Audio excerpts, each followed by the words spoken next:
ከቶውንም እግዚአብሔርን ያየ ማንም የለም፣ ነገር ግን በአብ እቅፍ ያለው አንድያ ልጁ የሆነው አምላክ እርሱ ገለጠው ይላል። እዚህ ቁጥር ለምን ከሙሴ ይልቅ ኢየሱስ ክርስቶስ እንደሚልቅ የሚያሳይበት ነው። ቁጥር 17 ላይ ጸጋና እውነት በእርሱ ሆነ አለ። ቁጥር 18 ላይ ነው የዚህን ብልጫ ደግሞ የሚያሳየን ለምን ያ እንደሆነ። በዚህ ረገድ የዚህ ቁጥር መሰረት ምንድን ነው ከተባለ ከላይ ያለው ቁጥር ነው። እውነት የሚለውን ተሸክሞት ይነሳል። ለምንድን ነው ኢየሱስ እውነተኛ የእግዚአብሔር መገለጥ የሆነው፣ የጸጋ ሁሉ መገኛ የሆነው?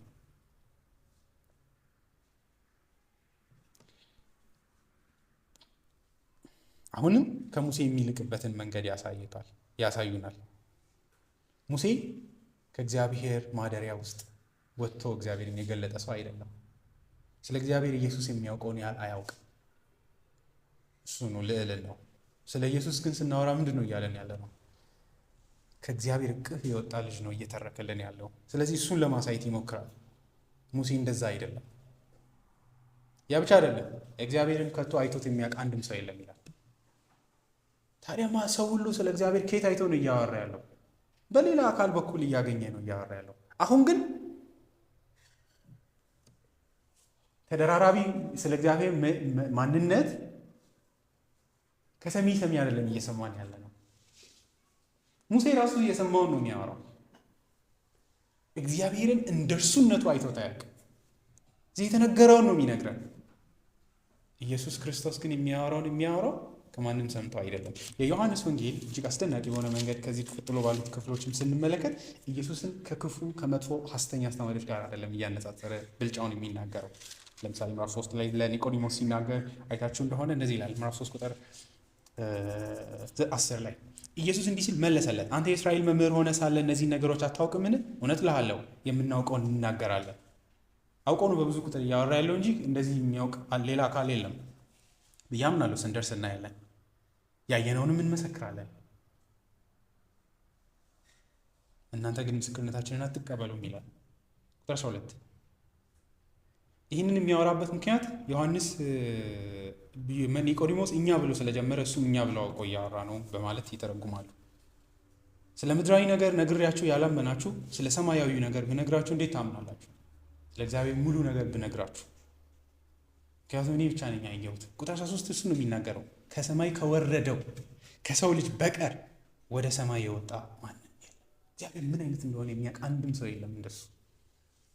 ከዚህ ልጅ በቀር የሚያውቀው አካል የለም። ወደ እግዚአብሔር ማደሪያ ገብቶ የሚያውቅ እግዚአብሔር ምን አይነት አባት ይሁን ምን አይነት ማንነት አለው የሚያውቅ የለም። he is the only one። ስለ እግዚአብሔር ለማውራት በድፍረት እግዚአብሔርን እኔ በትክክል ያስረዳቸዋል ብዬ ማምነው ይሄ ልጅ ብቻ አይደለ ያለው። እሱ በትክክል የሚነግራቸው እሱ ብቻ ነው ስለሚያወራ ብቁ የሆነ አካል በማለት ይናገራል። ምዕራፍ 3 ወደ መጨረሻዎቹ ላይ እንደዚህ በማለት ይናገራል። የክርስቶስን ብልጫ ሲያሳይ ቁጥር 31 ከላይ የሚመጣው ከሁሉ በላይ ነው። ለምን? ከምድር የሆነው የምድር ነው። ሙሴን በሉ ማንም የምድሩንም ይናገራል። ከሰማይ የሚመጣው ከሁሉ በላይ ነው። ለምን? ያየውን የሰማውን ይመሰክራል። ፊት ለፊት ያየውን ነው የሚመሰክረው የሚናገረው። ነገር ግን ምስክርነቱን ማንም አይቀበልም። ይሄ ነው አደጋው። ብዙዎች አልተቀበሉም። ምስክርነቱንም የተቀበለ ሰው እግዚአብሔር እውነተኛ እንደሆነ አረጋገጠ። ይህ ኢየሱስን የሰማ ሰው ብቻ ነው እግዚአብሔር እውነተኛ መሆኑን ያወቀ።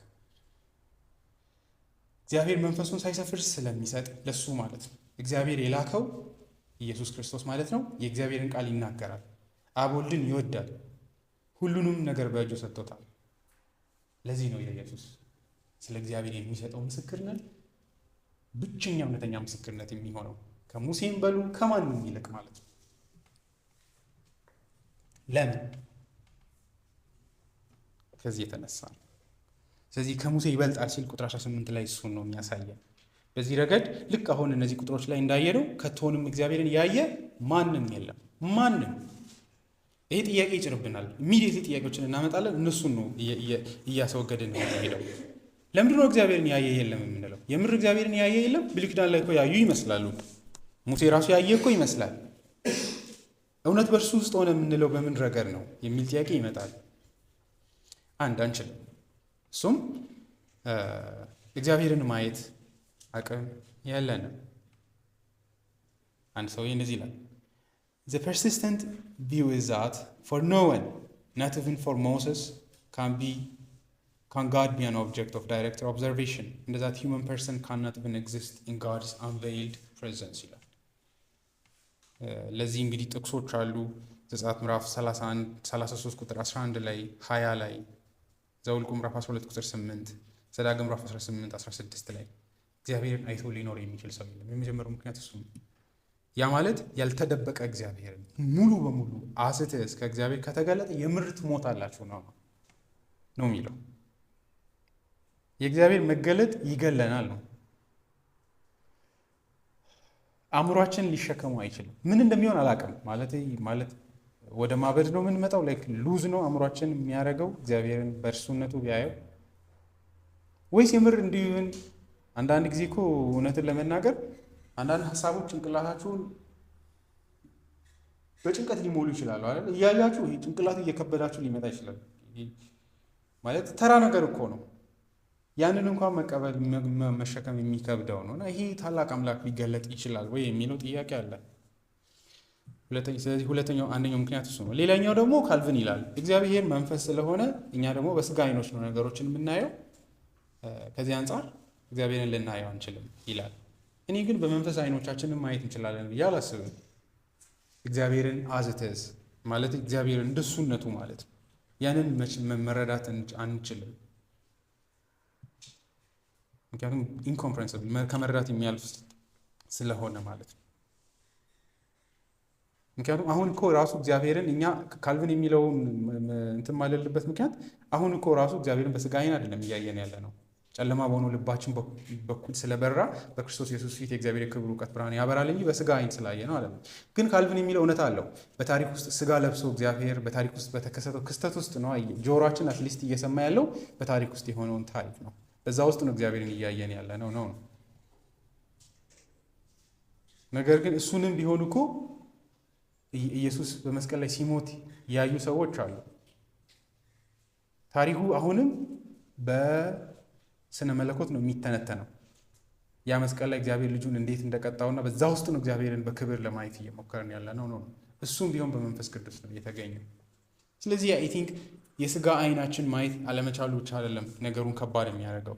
ስለዚህ ከሁሉ በላይ ሊቀረብ በማይችል ብርሃናት ውስጥ እንደሚኖር፣ በጨለማ ውስጥ ሳይሆን በብርሃን ውስጥ እንደሚኖር አንደኛ ጢሞቴዎስ ምዕራፍ 6:16 ላይ ጳውሎስ ይናገራል።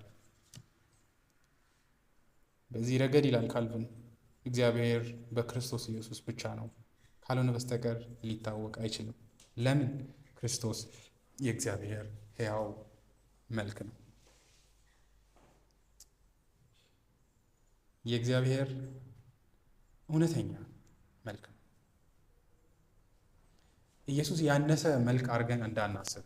እግዚአብሔር የሆነ የተወሰነ ግማሽ ማንነቱን አስቀርቶ በእርሱ ነው። ክርስቶስ የእግዚአብሔር የባህሪ እውነተኛ ምሳሌ ነው። በእርሱ በኩል አድርገን እግዚአብሔርን እናየዋለን። እሱም ስጋ በሆነው በእርሱ በኩል ነው። ይገን በአምላክነቱ ኢየሱስንም ራሱ አናውቀው።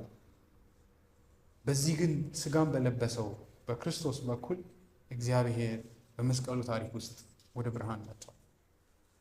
በእርሱ በኩል ካልሆነ አሁንም እግዚአብሔርን ልናውቅ አንችልም።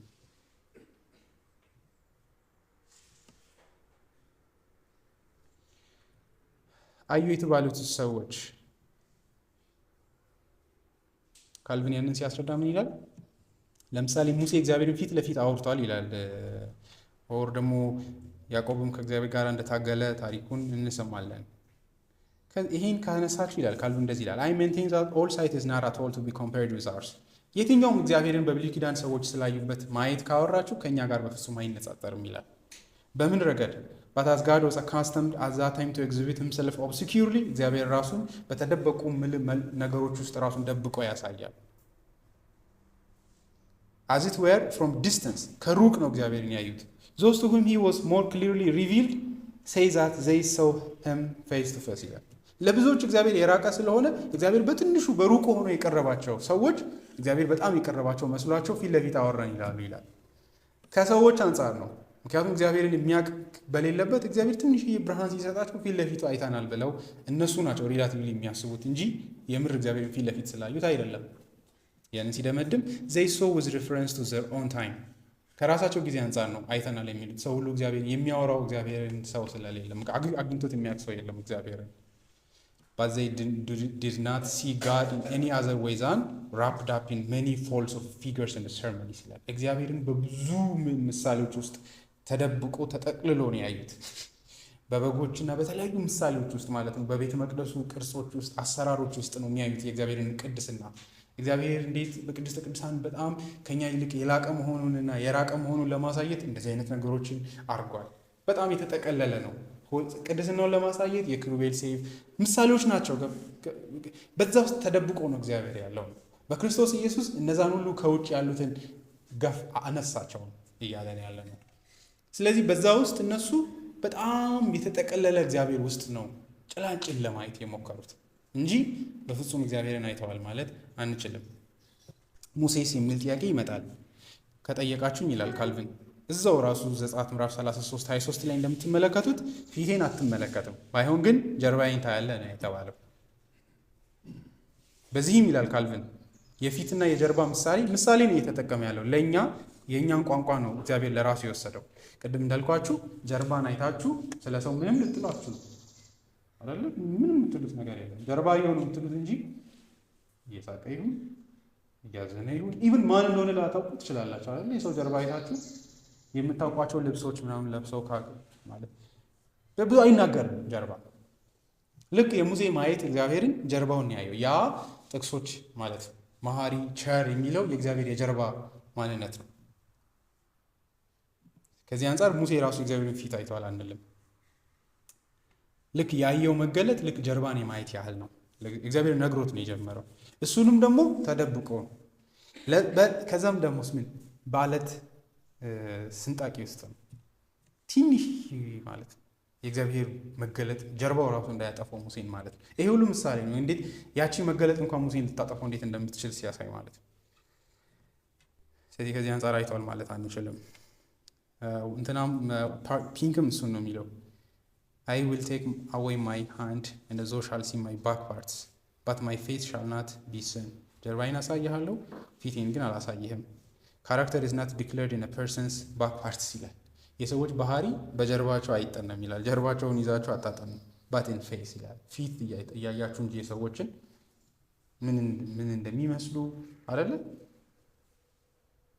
ቅድም ራሱ ምሳሌዎች ሴንስ ላይ ተጨ አዲስ ሰው አምጥቼ ይሄን ሰው ተመልከት ጀርባ ባሳያችሁ ምን ልይ ነው የምትሉት?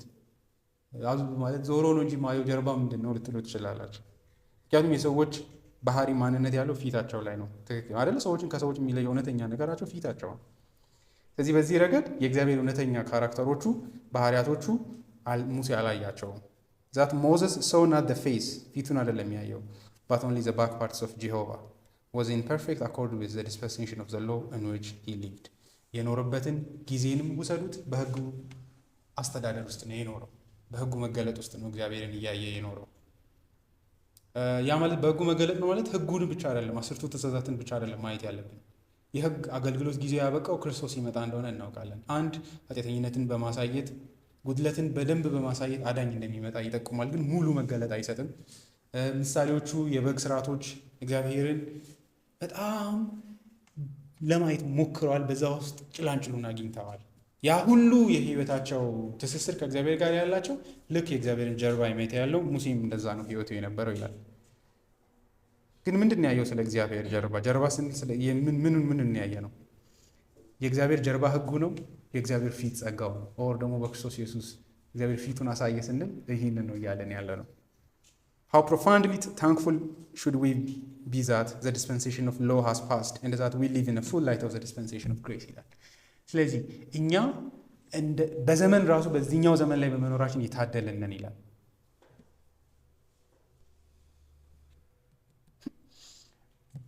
መታደል ነው በዚህ የኢየሱስ ታሪክ ውስጥ መገኘት። How deeply grateful should we be that we look not onto the back parts of Jehovah. የእግዚአብሔርን ጀርባ የምናይ ሰዎች አይደለንም እኛ። ለምን? ሁለተኛ ቆሮንቶስ ምዕራፍ 4:6 ነው የጠቀሰው። እዚህ ጋር እንግዲህ ክላይማክሱ እዚህ ጋር ጡዘቱ እዚህ ላይ ማለት ነው። ለምን? ጳውሎስም እንዳለው የእግዚአብሔርን ፊት ማየት ጀምረናል። ሁለተኛ ቆሮንቶስ ምዕራፍ 4 ላይ እኛ የምንሰብከው ክርስቶስ ኢየሱስ ጌታ መሆኑን እንጂ ራሳችንን አይደለምና እኛም ራሳችን ስለ ኢየሱስ ስንል የእናንተ አገልጋዮች ሆነናል። ቁጥር 6 በክርስቶስ ፊት የእግዚአብሔር የክብሩን እውቀት ብርሃን ይሰጠን ዘንድ በጨለማ ብርሃን ይብራ ያለው እግዚአብሔር ብርሃን በልባችን አብርቷልና። አሁን የእግዚአብሔርን ፊት በክርስቶስ በኩል እናያለን።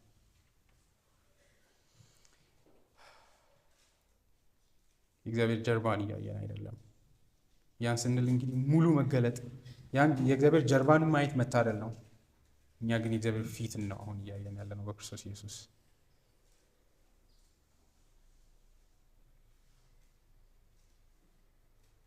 ማንም አይቶት የማያውቀው እግዚአብሔር በልጁ በክርስቶስ ኢየሱስ ለእኛ ተተርኮልናል በማለት ይናገራል። ሙሴ እንዲህ ከሆነ ኢሳያስ ምዕራፍ 6 ላይ ያለውስ እግዚአብሔርን ከፍ ባለ ዙፋን ላይ አየሁት እኮ ይላል። ቅዱስ ቅዱስ ሲባል እኮ ሰምቷል ልንል እንችላለን። ኢሳያስ ራሱ እንደሚናገረው ከሆነ ይላል አንድ ሰው የእግዚአብሔርን የዘርፉን ቀሚሱን ጫፍ ነው ያየው ይላል። ይህን ሁሉ ጩኸት ከኢሳያስ የምንሰማው ይሄ መንቀጥቀጥ ሁሉ የመጣው ምንድን ነው? የዘርፉን ቀሚስ ብቻ የእግዚአብሔርን ዘርፍ አይደለ ጫፍ ነው የልብሳችሁ የተመለከተው። ዙፋን ቤተ መቅደሱን የሞላው ምንድን ነው? የእግዚአብሔር የቀሚሱ ዘርፍ ነው ይላል። እሱም የተመለከተው ኢሳያስ በዛ ውስጥ ነው ክብሩን ያየው።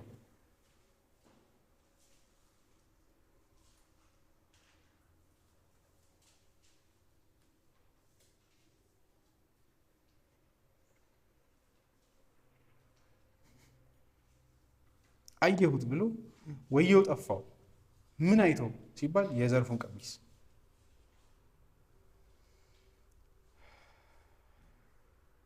እና የአይሁዳውያን መረዳት ስለ እግዚአብሔርን አይተው እንደማይኖሩ መኖር እንደማይችሉ ሁሉም የሚያምኑት።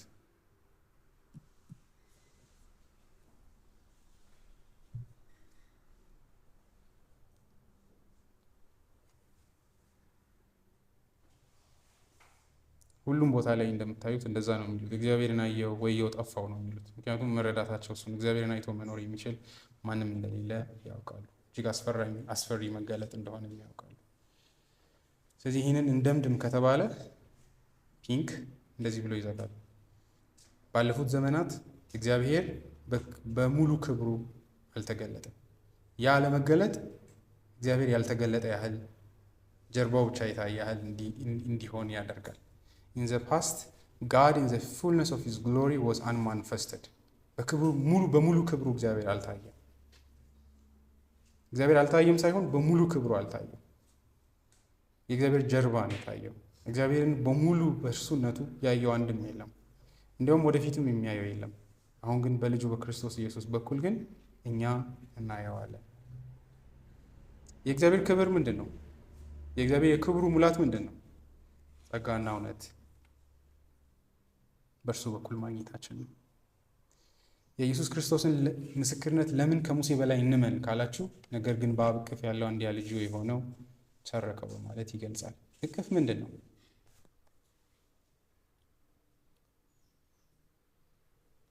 እዚህ ጋር በጣም ልብ የሚነካው ነገር ግን በአባት እቅፍ የነበረው አይደለም የሚለው ያለው አንድያ ልጁ የሆነው እርሱ ተረከው ይላል። ከዛው ከአባቱ እቅፍ ሳይጠፋ ነው በእኛ መካከል ስጋን ለብሶ ያደረው። ይህ ቋንቋ ጥንቃቄን ያሳያል፣ ምን ያህል ዮሐንስ በዘፈቀደ እየጻፈ እንዳልሆነ። በአባቱ እቅፍ የነበረው አንድያ ልጁ የሆነው ተረከው ሳይሆን በእቅፉ ያለው አሁንም እዛው አለ። እዛ ሳይጠፋ ግን በመካከላችን ምን ሆኗል? አድሯል።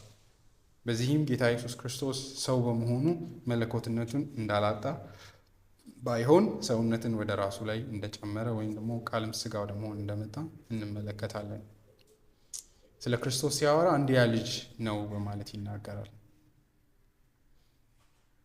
በእቅፍ የሚለው ቴዎሎጂካል ትርጉሙ ስነ መለኮታዊ ፋይዳው ወይ ትርጉሙ ምንድን ነው እመለሳለሁ። ሁለተኛው ደግሞ አንድያ ልጅ የሚለውን የእግዚአብሔር ብቸኛ ልጅ ነው እንደማለት ነው። የባህሪ ልጅ ማለት ነው። የባህሪ ልጅ ማለት እግዚአብሔር ያልፈጠረው ማለት ነው። የእግዚአብሔር አባትነት እንደምታውቁት በልጁ ልጅ ያለው በመሆኑ ላይ የተመሰረተ ነው አይደለ? የእግዚአብሔር ኤሰንስ አይደለም አባትነት፣ እሱን ማየት አለበት። እግዚአብሔር በእርሱነቱ አባትና ልጅ አንድ አይነት ባህሪ አላቸው። አባት ያለው ኃይልና አባት ያለው ክብር ሁሉ ልጅም አለው። ነገር ግን ልዩነታቸው የት ነው ካላችሁ፣ እግዚአብሔር አባት መሆኑ ልጅ መሆኑ ነው። በዚህ ረገድ ያልተፈጠረ ከእግዚአብሔር የተገኘ ከዘላለም መገኛው ጊዜ የሌለው ኢየሱስ ክርስቶስ ነው። እርሱም የእግዚአብሔር ልጅ ነው፣ ብቸኛ ልጅ ነው። እግዚአብሔር እንደዚህ አይነት ልጅ የለውም። ስለዚህ በእቅፍ ውስጥ እንዲያ ልጅ ነው እየነገረን ያለው። የዕብራውያን ጸሐፊም እንደምታውቁት ጳውሎስ ነው ብለን ማመን እንችላለን። ስለ ሙሴ ሲያወራ ሙሴ በእግዚአብሔር ቤት እንደ ሰራት እንደ አገልጋይ ነው፣ ኢየሱስ ክርስቶስ ግን በእግዚአብሔር ቤት እንደ ልጅ ነው ይላል። ብልጫውን ሲያሳይ ልጅ መሆኑ የኢየሱስን ታላቅነት እና የእርሱን ምስክርነት አክብረን እንድንሰማ ያደርገናል።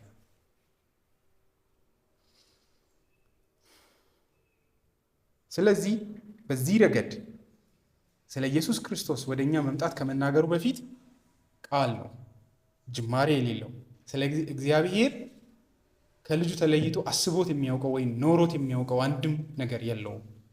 ከመጀመሪያው ጀምሮ ከዘላለም ነበር። ስለዚህ ስለ እግዚአብሔር የማያውቀው አንድ ነገር የለም። ከእግዚአብሔር ጋር የነበረ ቃል ወደ መኖር የመጣ አይደለም። ወደ መኖር የመጣ ቢሆን እግዚአብሔር ያለ እርሱ የኖረው ዘመን ነበረ እንል ነበር። ስለዚህ ሙሉ እውቀት የለውም እንል ነበረ። ግን እሱ ከዘላለም ነበረ ከእግዚአብሔር ጋር። ስለዚህ ከዚህ የሚበልጥ ስለ እግዚአብሔር ሊነግረን የሚችል አካል የለም። ያ ብቻ አይደለም፣ ደግሞ ወደ ሰማያት የወጣ ማንም የለም ከሰማይ ከወረደው ከልጁ በስተቀር። እሱ ነው ከሰማይ የመጣው። ወደ ሰማይ ወጥቶ እግዚአብሔርን አይቶ የተመለሰ አንድም አካል የለም። ከእግዚአብሔር ዘንድ አሁን ወደ ታች ከወረደው ከልጁ በስተቀር ወደ ላይ ወጥቶ አይቶት የሚያውቅ ሰው የለም ነው የዮሐንስ ወንጌል ምዕራፍ 3:13። ስለዚህ ከላይ የመጣው ከሁሉ በላይ ነው፣ ማንም አይደርሰውም። ሙሴም ማንም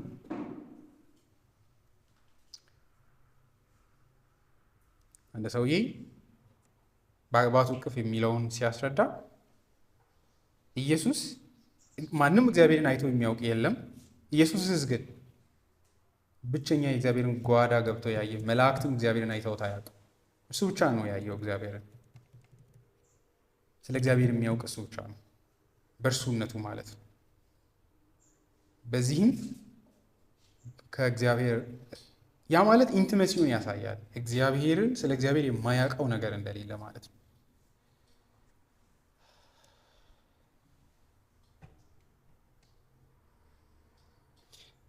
እንደዚህ ይላል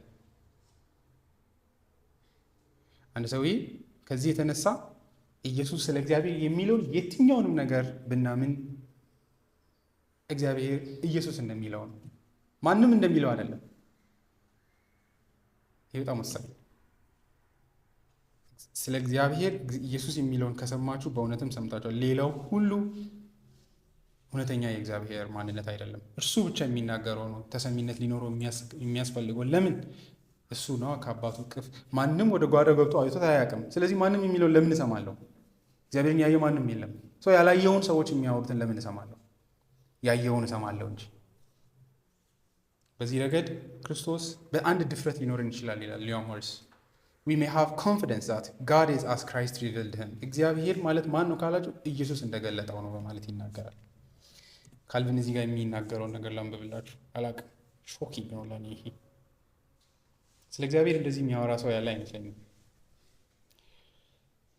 when he says that the son was in the bosom of the father፣ ኢየሱስ ክርስቶስ ልጅ በአባት እቅፍ ውስጥ ነበረ ሲል እያለ ያለው ይላል the metaphor። ይሄ ምሳሌ የተወሰደው እግዚአብሔር እንግዲህ ደረት እንደሌለው ታውቃላችሁ። እቅፍ የሚባል መንፈስ ነው እግዚአብሔር። የሰው ልጆችን የህይወት ትስስር ነው እግዚአብሔር እንደ ምሳሌ እየተጠቀመ ያለው፣ አባትና ልጅ ያላቸውን አንድነትና መቀራረብ ለማሳየት። the metaphor is borrowed from men who are said to receive into their bosom those to whom they communicate all their secrets። ሰዎች ይሄ ምሳሌ እቅፍ ውስጥ ማስገባት ማለት ምሳሌው ምንድን ነው በቋንቋ ከተባለ በጣም የልባችሁን ሁሉ ሚስጥር የምትነግሩላቸው ሰዎች እንደማለት ነው አይደል? ቦዘም እቅፍ ማለት ሚስጥሮች ሁሉ ወዳለበት ቦታ ሰዎችን እንደማስጠጋት ነው። እዚህ ምሳሌውን ከዛ ነው የተወሰደው። ከዛ ሁሉንም ሚስጥሮቻችሁን የምትነግሩላቸው ሰዎች እንደማለት ነው ምሳሌው። ወደ ደረታችሁ አስጠግታችኋል ማለት ኢንሰኪውር ናቸው አይደል? ሊገላችሁ ይችላል ያ ሰው ምንም ነገር ሊያደርጋችሁ ይችላል። ምክንያቱም ሁሉን ስለ ህይወታችሁ ሰጥታችኋልና። ከዛ እንደዚህ ይላል ስለ እቅፍና ስለ ደረት ሲያወራ the breast is the seat of counsel። ልብ የልባችሁ ምክሮች ሁሉ ማረፊያ ምሳሌ ነው አይደለ? ደረት ማለት ነው። ሚስጥሮቻችሁ ሁሉ ተከማችተው የሚገኙበት አይነት ቦታ ተደርጎ እንደ ምሳሌ ይወሰዳል። ከዚህ ይነሳላ እንደዚህ ይላል he therefore shows that the son was acquainted with the most hidden secrets of the father። በዚህ ረገድ ክርስቶስ ኢየሱስ የእግዚአብሔርን እጅግ የተደበቁ ሚስጥሮች እጆቹ ላይ ነው ያሉት።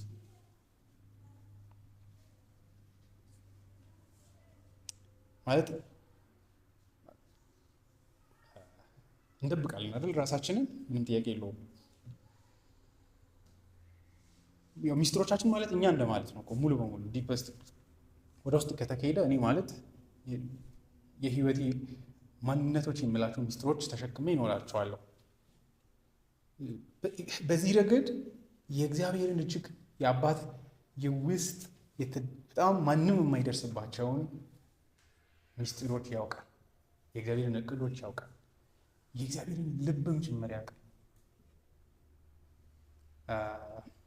አንድ ጊዜ አንድ ታሪክ ላይ አንዲት ልጅ አባቷን ሰዎች ይከሱታል አይነት ነገር ማለት እንደዚህ አይነት ጥሩ ሰው አይደለም ሰውየው መጋቢ አይነት ነገር ነው። ስቶሪውን ዝም ብዬ ስለምፈልገው እንጂ የሰውየውን ስም ነገር ብዙ አልፈልግም። ከዛ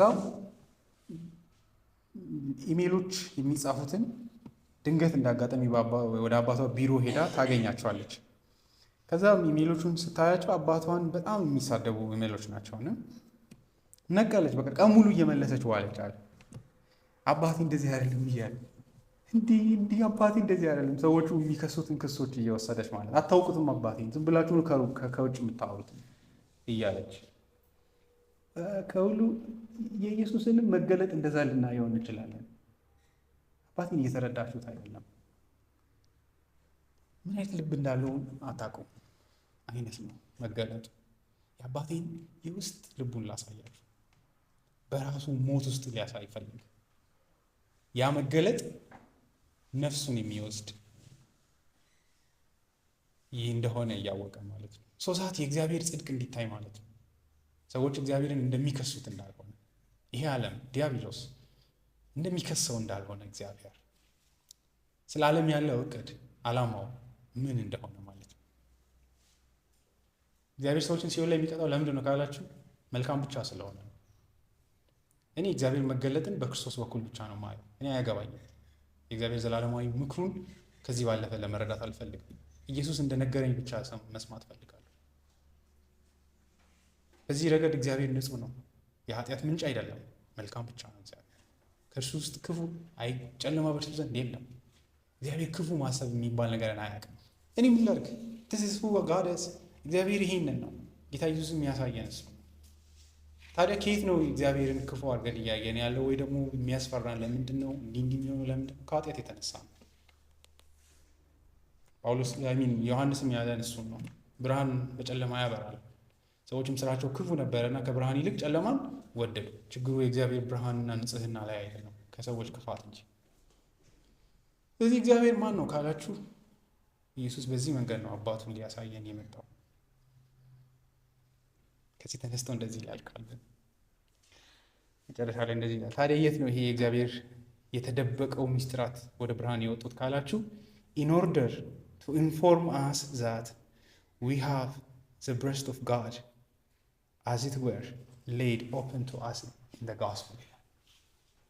የእግዚአብሔር ልብ አሁን በምንሰማው ወንጌል ውስጥ ወደ ውጭ ወደ ብርሃን ወጥቶ ተሰጥቷል።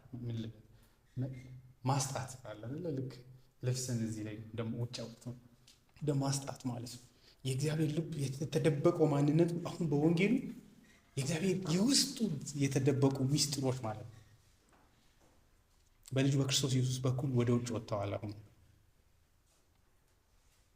ዮሐንስ ወደዛ ነው እየተንደረደረ ያለው። ከአባቱ እቅፍ ያለው ዘሙስት ወደ እግዚአብሔር እጅግ የሚቀርብ ማንም ገብቶት አያውቅም። ያንን ድቅድቅ ጨለማ ተሻግሮ እግዚአብሔርን አይቶት የሚያውቅ የለም።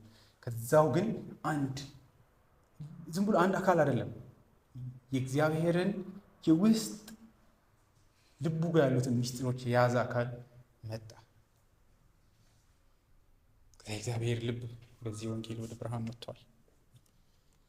ገለጠው ብሎ ነው የጨረሰው ዮሐንስ። ተረክ አባቴ እንደዚህ ነው ብሎ አሳየ። እንዲህ ነው ለሰው ልጅ ያለው ፍቅር። ዮሐንስ ወንጌል 3:16 ላይ እንዳለው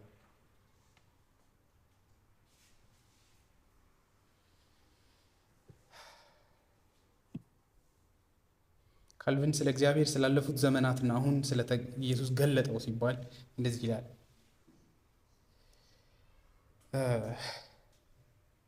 እግዚአብሔር ባለፉት ዘመናት የተደበቀው ክብሩ፣ ኮንሲልድ የሆኑ ክብሩ አሁን በክርስቶስ ኢየሱስ በግልጥ ይታያል።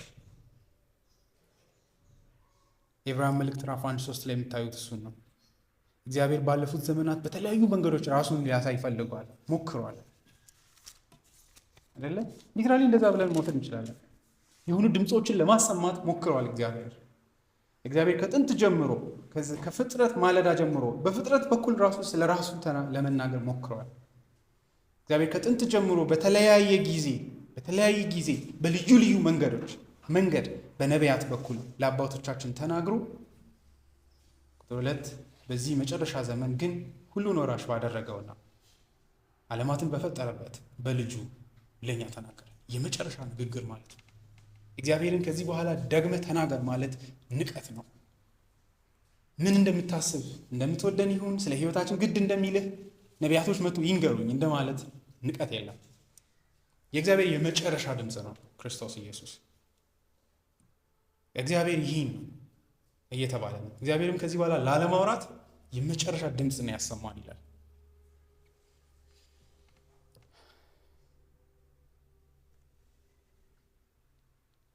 ከዚህ አንጻር ከጠየቃችሁኝ ይላል ካልቪን ከአባቶች እንልቃለን፣ የእግዚአብሔርን ልብ እያየን ስለሆነ ይላል። ከአብርሃም እንልቃለን፣ ከዳዊት እንልቃለን። አታሳንሱት። በዚህ ዘመን መሆናችንን በአዲስ ወንጌል በአዲስ ኪዳን ውስጥ መሆናችንን እንደዚህ ይላል። He therefore magnifies the manifestation of God. የእግዚአብሔርን መገለጥን ያገነዋል which has been brought to us by the gospel. በወንጌሉ በኩል ለኛ አሁን የተገለጠውን in which he distinguishes us from the fathers and shows that we are superior to them ይላል። በዚህ እኛን ከአባቶች ራሱ ያለቀናል፣ በዚህም ብልጫችንን ይናገራል። ጳውሎስም ይህንን አንደኛ ቆሮንቶስ ምዕራፍ 1 እና ሁለተኛ ቆሮንቶስ ምዕራፍ 3 እና 4 ላይ የሚናገረው ይሄንን ነው ይላል። አሁን እንደ በፊቱ መጋረጃና በእኛና በእግዚአብሔር መካከል እንደ ምሳሌ መጋረጃ እንኳን የለም። ተቀዷል መጋረጃው። ልክ ኢየሱስ በመስቀል ላይ ያ ብርሃን ሲመጣ ያ መጋረጃውም እኩል ነው የተቀደደው። በመጋረጃ ባልተሸፈነ ፊት እግዚአብሔርን እናየዋለን በክርስቶስ በኩል ይላል ጳውሎስ ሁለተኛ ቆሮንቶስ ምዕራፍ 4:18 ላይ ማለት ነው። For he maintains that there is now no longer any veil such as existed under the law. በሕጉ ላይ እንደነበረው በሕጉ እንደምታውቁት መጋረጃዎች አሉ። ሁለት መጋረጃዎች እንደውም አይደለ? ወደ መጀመሪያው ቅድስተ ቅዱሳን ካህናት ብቻ ነው የሚገቡት በየዕለቱ። ሁለተኛውን ግን የመጨረሻውን ማንም ገብቶ አያውቅም። አንድ ጊዜ አንድ ካህን ብቻ ይገባል። አሁን ግን ምን ሆኗል? መጋረጃዎቹ በሙሉ ተነስተዋል። በወንጌሉ ማለት ነው። እግዚአብሔር ይርዳን።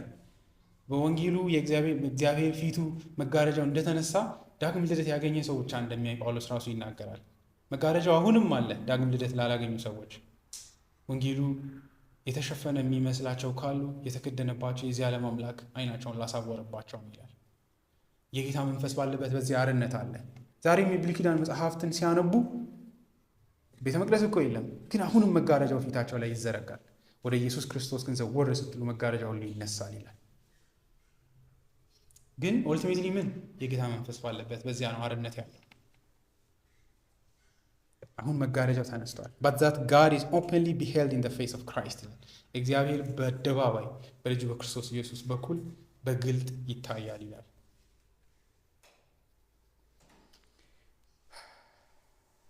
ስለዚህ እንዲህ ስንቋጭ ሁለት ሰዎች በጣም ደስ የሚል ልብ የሚነካ ንግግር ይናገራሉ። አንደኛው ምን ይላል? እዚህ ላይ ገለጠ የሚለው ቃል እኛ ኤክስጀሲስ የምንለውን ቃል ነው የሚጠቀመው። ኤክስጀሲስ ማለት ምን ማለት ነው ካላችሁ፣ አሁን እኔ እናንተን ለማስረዳት ብዬ መጽሐፍ ቅዱስን እንደምፈታው አይነት ማለት ነው። እያንዳንዱን ቁጥሮች ለማስረዳት ብዬ የምሞክረው ጥረት ማለት ነው። በዚህ ረገድ እግዚአብሔርን ኤክስጀት ያደረገው ክርስቶስ ኢየሱስ ነው ይላል። የፈታልን ኢየሱስ ነው። የግሪኩ ቃል እሱ ነው ይላል። ኤክዲጌስታይ ምናምን ይላል። ኤክስጀሲስ ነው። ኢየሱስ ኤክስጀት ነው። እግዚአብሔርን ኤክስጀሲስ የሚያደርግ እግዚአብሔርን የሚተንት ነው። እግዚአብሔርን የሚያስረዳው እርሱ ነው። በዚህም ለእኛ እንደውም ምንድን ነው ካላችሁ ይላል እንደውም ናሬት የሚያደርግ የሚተርክ ማለት ታሪክን የሚነግረን አባቴ እንደዚህ ነው፣ አባቴ እንዲህ አይነት እቅዶች አሉት፣ አባቴ ልቡ እንደዚህ ነው፣ ኃጢአተኞችን በዚህ መንገድ ነው የሚያየው፣ ኃጢአትን በዚህ ልክ ነው የሚጠላው፣ ኃጢአተኞችን በዚህ ልክ ነው የሚወደው፣ የማይታዘዙትን በዚህ ልክ ነው የሚቀጣው እያለ የሚያስረዳው ትክክለኛውን የሆነውን የእግዚአብሔርን ማንነት የሚያሳይ በስጋው በሞቱ በተለይ በክብር የገለጠ ማለት በመስቀል ላይ በዚህ ልክ ኤክስጄት እግዚአብሔርን የሚፈታውና የሚያስረዳው ኢየሱስ ብቻ ነው።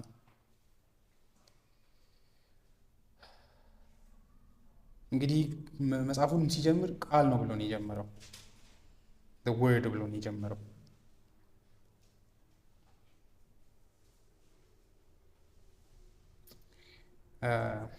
አንድ ሰውዬ ምን ይላል? ይሄ ቃል ይላል። አንደኛው ደግሞ እንደዚህ ይላል፣ ይሄ ቃል የዋለው ስለ እግዚአብሔር ሙሉ ታሪክን ከማስረዳት አንጻር ነው ይላል። The term regularly means to give a full account in the sense of telling the whole story ማለት ነው። የሆነ ሰው ታሪክ እየነገራችሁ ያስቀረውን ታሪክ ሞልቶ የሚናገር እንደማለት፣ ሙሉ ታሪኩን የሚነገር የጎደለ ታሪክን የሚሞላ ማለት ነው። እዛ ጋር የቀረ ስቶሪ አለ፣ ይህን ነገር ሙሉ የሚገልጽ ታሪክ አለ ብሎ የሚያስረዳ ማለት ነው። በዚህ ረገድ ይላል to give a full account in the sense of telling the whole story. As he concludes his introduction, John therefore makes the important point that the entire gospel to follow should be read as an account of Jesus telling the whole story of God the Father. አሁን ዮሐንስ መንገዱን ሰራልን ይላል። ወንድሞች እግዚአብሔርን ኢየሱስ ሲተርክ አሁን እስቲ እንስማ ይላል። ከዚህ በኋላ እንዴት እንደሚተርክ እናንብብ እስከ መስቀል ድረስ። እግዚአብሔር ማን ነው? እግዚአብሔር ማን ነው? ይሄን ድምፅ ብቻ እንድንሰማ ተጋብዘናል። እንግዲህ ይህንን መግቢያ ሰራ። ከዛ በኋላ ኢየሱስ እንዴት ስለ አባቱ ሲተርክ ያሳየናል። ስለዚህ እንደዚህ አይነት ጥያቄዎችን ጠይቀን እንስጋ። ስለ እግዚአብሔር እውቀታችንን ከየት እናገኝ? ማን ያስተምረን? ስለ ራሳችንስ የት እንማር? ማንን እኛ ራሱ ምንድን ነው እዚህ የምንሰራው? ለእግዚአብሔርስ እኔ ማን? በዚህ ትልቅ የዓለም ውስጥ መዓት ሰዎች ባሉበት ማን ነኝ እኔ? እግዚአብሔር ስለ እኔስ ምንድን ነው የሚያስበው? ያየኛል? አጋር እንዳለችው የሚያየኝን አየሁት እንዳለችው ያየናል እግዚአብሔር። መኖራችንን ያውቃል? ምንድን ነን እኛ? የምን መጠየቅ አለብን? ራሴን እንዴት ልረዳ? እግዚአብሔርስ ምንድን ነው? የምር ማን ነው እግዚአብሔር? እነዚህ ጥያቄዎችን ካልመለስን ባንኖር ነው የሚሻለው አይደለ? መመለስ አለባቸው። ዮሐንስ እንግዲህ የት እንደምንማር ያሳየናል። እውነትና ጸጋ ያለበትን ብቸኛ መቅደስ፣ ብቸኛ ቦታ፣ እጅግ የተቀደሰ እጅግ የከበረ ቦታ ያሳየናል። ፍጹም የሆነ ማለት ነው። ስለዚህ ስለ እግዚአብሔር መማር ያለብኝ መስቀሉ ጋር ብቻ ነው። የእግዚአብሔር የክብር ቦታ ስለሆነ ቤተ መቅደስ ስለሆነ ማለት ነው። ብቸኛ ምክንያቱም ቤተ መቅደስ እንግዲህ እንደምታውቁት እግዚአብሔርና እኛ የምንገናኝበት፣ እግዚአብሔር ራሱን የሚያወራበት የሚያሳይበት ቦታ ነው። ስለዚህ ስለ እግዚአብሔር መማር ካለብኝ ዮሐንስ አንድ ቦታ ነው ያለው ይላል። ሙሴ ጋርም አትሂዱ፣ ወደ ሲና ተራራ፣ እዛ አታገኙ ሙሉ ታሪኩን። በተለይም እንደ አዲስ ኪዳን አማኝ የዕብራውያን ጻፊም የሚለው እሱን ነው። ወገኖች ጥላው እኮ አሁን ተገልጧል። ለምንድን ነው የድሮን ቤተ መቅደስ ፍለጋ የምትሄዱት? ስለዚህ ስለ እግዚአብሔር መማር ያለብኝ እዚህ ቦታ ላይ ብቻ ነው። እዚህ ቦታ ብቻ ነው። ሙሴ ራሱ ምንድን ነው ያለው? የጴጥሮስ ፊት ለፊቱ ስለመጡ ሰዎች ያለው እሱ ነው። እንዴት ኢየሱስን መስማት እንዳለባቸው ምክንያት ሲሰጥ ማለት ነው።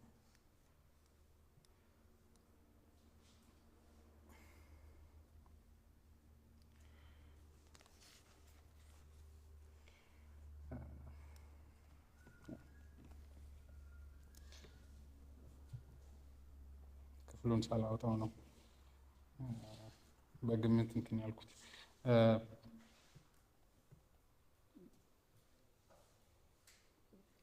ምዕራፍ 3 ላይ እንደዚህ ይላል።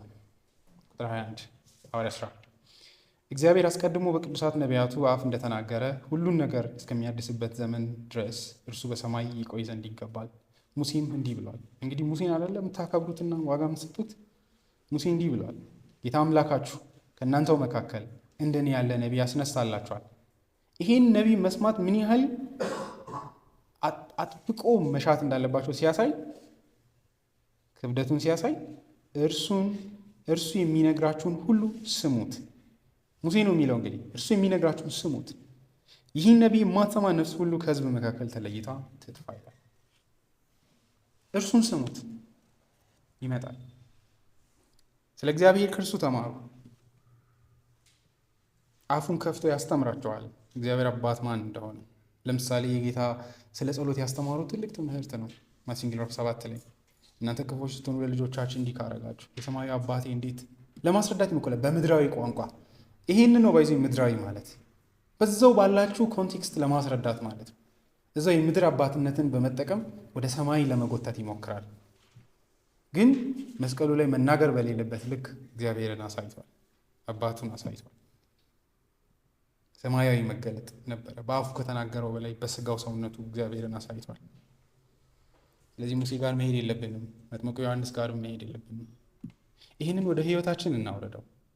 በዚህ ረገድ በህይወታችን እስከዛሬ ራሳችን የተማርናቸውን እውቀቶች ራሱ ማስቀመጥ ይኖርብናል። ሁሉም ሰው የራሱ ጣዖታዊ የሆነ እግዚአብሔር አለው። እግዚአብሔር ይመስለዋል። ልክ እንደ ራሄል የአባታቸውን ቤት ጣዖት ይዘው የምንወጣ አይነት ሰዎች ነው ሁላችንም። ያ ችግር እንዳይኖርብን መጠንቀቅ አለብን። ምክንያቱም ያህዌን እንደ ራሄል የምትቀመጡበት አይነት አምላክ አይደለም ይሄ አምላክ። እንደገና መማር አለብን ስለ እግዚአብሔር። እነዚህ ቸርቾች ተብዮች ያስተማሩን እግዚአብሔር የምድር እግዚአብሔር ነው? እኔስ አእምሮዬ ላይ ያሰብኩት እግዚአብሔርስ? ወንጌል ከሁሉ በፊት እነ ሉተርና ካልቪንን ማወቅ አይመስለኝም። እግዚአብሔርን እንደገና መማር ወይ እስከ ዛሬ ያመንነው እግዚአብሔር እውነተኛ ነው ብላችሁ አፍርጡት በቲቪ ማለት ነው። ወይም ደግሞ እግዚአብሔርን እያወቅኩት ነው እንደ ሙሴ አይደለ? ሁሉም እግዚአብሔርን የሆነ ጊዜ ነው የተማሩት። ምንም የሚያሳፍር ነገር የለም እግዚአብሔርን አሁን አወቅኩት ማለት አይደለ? ሙሴ እንደመሰለው ሊገባ ሲል አይ እንደዚህ አይደለም ሙሴ ጫማህን አውልቅ፣ ይሄ የተቆምክባት ምድር የተቀደሰች ናት። ዛሬ እኛም እንደዛ ነው ኢንቫይት እየተደረግን ያለ ነው። እስከዛሬ የተራመድንባቸውን ጫማዎች ማውለቅ ይኖርብናል። ስለ እግዚአብሔር ያሰብናቸውን እግዚአብሔር ነው ብለን የተረዳንባቸውን መንገዶች ማለት ነው። ኢየሱስ ሲናገር እንደ ማርያም እንደገና መስማት ያስፈልጋል። እስቲ አባትህ ማን ነው አስረዳኝ ማለት ያስፈልጋል። እግዚአብሔር ቅዱስ ነው ይላል ብዙ ሰው፣ ያስፈራቸዋል። እንደ ራሳቸው ቁጡ እግዚአብሔርን እያሰቡ እንዳይሆን ማለት ነው። አንድ ሰውዬ ዛሬም ገዳማት አልጠፉም፣ ይሄ ውጭ የምታዩት ህዝብ ሁሉ እንደ ሉተር መነኩሴ ብቻ ነው ይላል። እግዚአብሔርን በስራዎቹ ለማርካትና እግዚአብሔርን ለማግኘት የሚጣጣር ማለት ነው። አንዳንዱ ደግሞ ለእግዚአብሔር ክብር የሚጨነቅ ይመስለዋል። ሰዎችን ያበላሸው የእግዚአብሔር ፍቅር ነው ይላል። ኧረ የእግዚአብሔር ፍቅርን ሰዎች አያውቁም። የትኛው ፍቅር ነው ሰዎችን ያበላሸው? ራሳቸው የሰሩት ፍቅር ነው። እኛ ፍቅር ነው እያልን ያለነውን በደም ውስጥ የተገለጠውን እግዚአብሔርን ነው። እኔ ተወዳዊት የእግዚአብሔርን ፍቅር በጣም ስላወቀ አይደለም የተበላሸው፣ በጨለማ ውስጥ ያለ ዱርዬ ሰው ነው። መቼ ያውቃል የእግዚአብሔርን ፍቅር? እነሱን አይነት ሰዎችን እግዚአብሔርን ያውቃሉ ብለን ከጀመርን ተሸውደናል። ማለትም ስንከሳቸው የእግዚአብሔርን ፍቅር አውቀው የእግዚአብሔርን ቁጣ ሳይረዱ ነው የቀሩት። ኖ ምንም ፍቅሩንም አልተረዱ። ምክንያቱም የእግዚአብሔርን ፍቅር መረዳት ቁጣ ውስጥ ነው መረዳት፣ እውነተኛ መረዳት። ስለዚህ ልክ ያዕቆብንም እግዚአብሔር እንዳወራው ማለት ነው። በዛ ውስጥ ተገልጦ እኔ አባቶች አምላክ ነኝ አለው። ከዛ ይህ እግዚአብሔር ቤት ነው አለ። ቤቴል እግዚአብሔርን አየሁት። እንዲህ ነው እንዲህ እግዚአብሔር አለ። ስለዚህ አባቶቻችንን አምላክ እንደገና ማወቅ ያስፈልገናል ብዬ አስባለሁ። ስለ እግዚአብሔር ከክርስቶስ ኢየሱስ ውጪ ከማንም የተማርናቸውን ትምህርቶች ማውረድ ግዴታ ነው። ስለ ራሳችንም ማለት ነው። ኢሳይያስ ምዕራፍ 2 ላይ ስለዚህ የክርስቶስ ኢየሱስ የእግዚአብሔር በክርስቶስ በኩል መገለጥ ሲያወራ እንደዚህ ይላል። እግዚአብሔርን ወደምንማርበት ተራራ እንውጣ። እሱም ይህ ሞሪያ ተራራ ነው፣ ውጭዝ ጎልጎታ ነው። የአሞጽ ልጅ ኢሳይያስ ስለ ይሁዳና ስለ ኢየሩሳሌም ያየው ይህ ነው። በዘመኑ ፍጻሜ የእግዚአብሔር ቤተ መቅደስ ተራራ ከተራሮች ከፍ ብሎ ይመሰረታል፣ ከኮረብቶችም በላይ ከፍ ከፍ ይላል። ሕዝቦቹም ሁሉ ወደዚያ ይጎርፋሉ። ቁጥር 3 ብዙ ሕዝቦች መጥተው እንዲህ ይላሉ፣ ይቺን እንበል፣ ኑ ወደ እግዚአብሔር ተራራ ወደ ያዕቆብ አምላክ ቤት እንውጣ። እርሱ መንገዱን ያስተምረናል፣ በጎዳናውም እንሄዳለን። ሕግ ከጽዮን የእግዚአብሔር ቃል ከኢየሩሳሌም ይወጣል። ይሄ ስለ ወንጌሉ፣ ይሄ ተራራ የእግዚአብሔር መስቀሉ ነው። ስለዚህ ኑ እንውጣና እንማር እግዚአብሔር ማን እንደሆነ። ከየቱም የሰበሰብናቸውን ጣዖታዊ የሆኑ ስለ እግዚአብሔር የምናስባቸውን ነገሮች እናስቀምጥና ኑ እግዚአብሔር ሲያስተምረን እንስማ። ሕግ ከጽዮን ነውና አይደለም፣ ከእኛ ዘንድ አይደለም፣ ከጽዮን ነው ሕግ፣ ከኢየሩሳሌም ነው። ከኢየሩሳሌም የሆነውን ወንጌል እንስማ አይደለም፣ ከየቱም ከተማ የሚወጣውን ምስራች አይደለም፣ ከዚያ ተራራ የተነገረውን ድምፅ እንስማ። ጳውሎስ እንደሚለው የመስቀሉን ቃል። ስለዚህ ስለ እግዚአብሔር እዛ እንማር።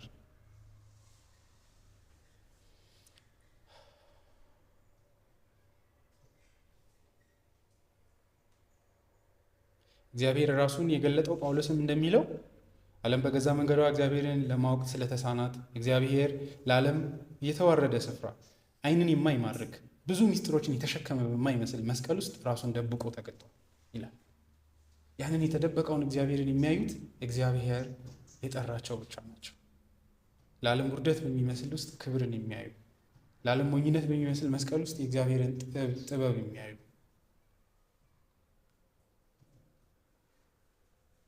ስለ ራሳችንን የምንማርበት ብቸኛ ቦታ ይሄ ነው። ስለዚህ ኢየሱስ ለእናንተ ለሕይወታችሁ አዳኝ ብቻ ነው ወይስ እውነተኛ ነቢይ ብቻ ነው? ይህን ነቢይ የማትሰማ ነፍስ ትጠፋለች።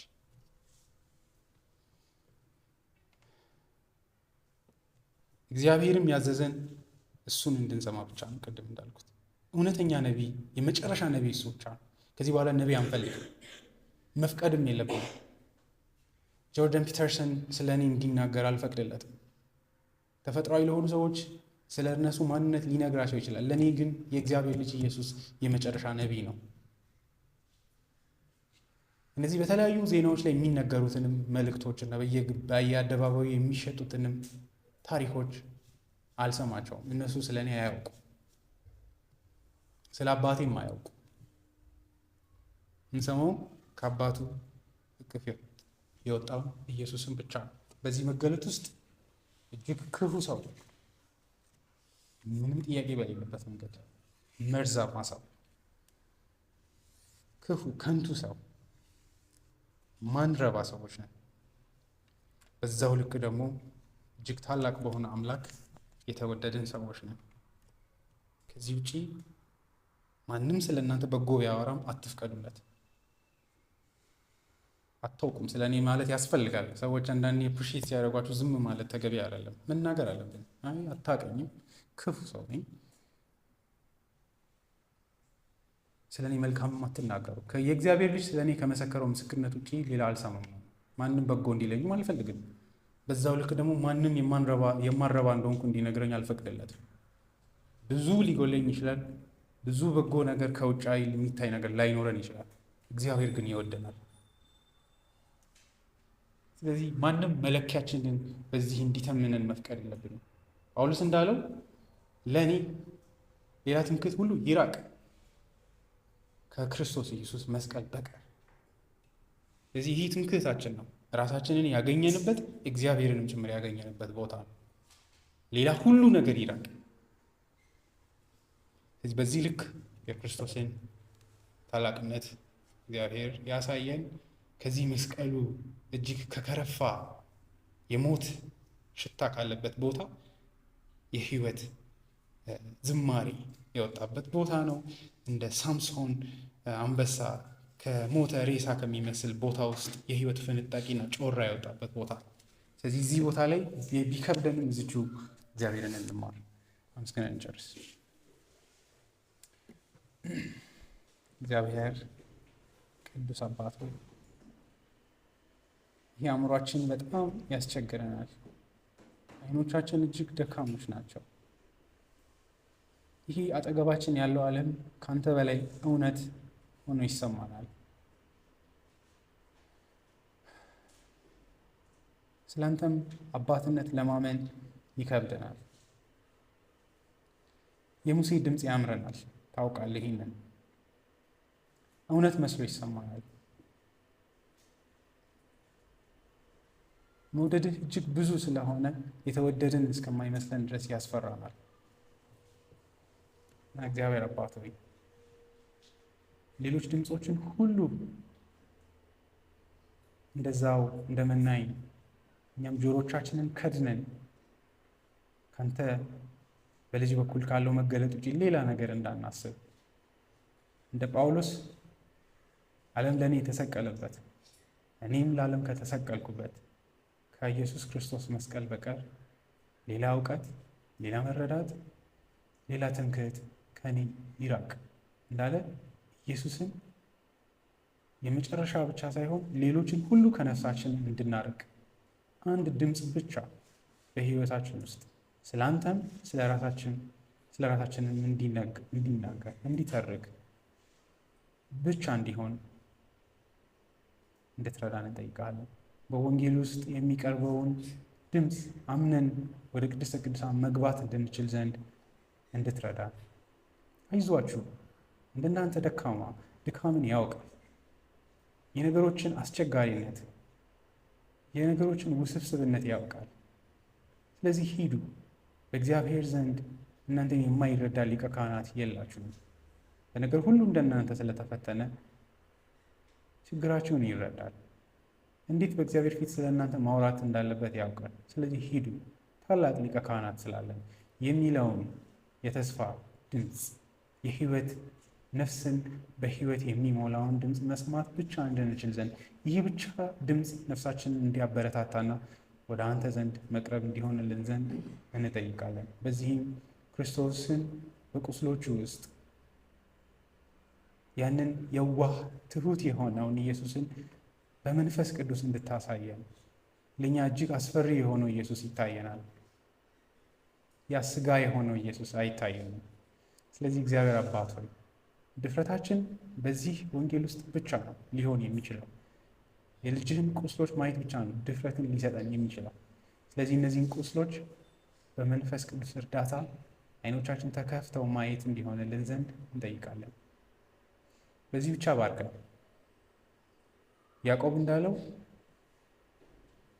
ካልባረከኝ አለቀህም፣ ይህም ብቻ አድርግልኝ እንዳለው እግዚአብሔርን አየሁት ሰውነቴም ድና ቀረች እንዳለ ለእኛም እንዲያ እንዲሆንልን አንድ ነገር ብቻ። እግዚአብሔር አምላክ ሆይ ሀብት አይደለም፣ ብዙ ልጆች፣ ብዙ ሚስቶችን አይደለም የምንሻው።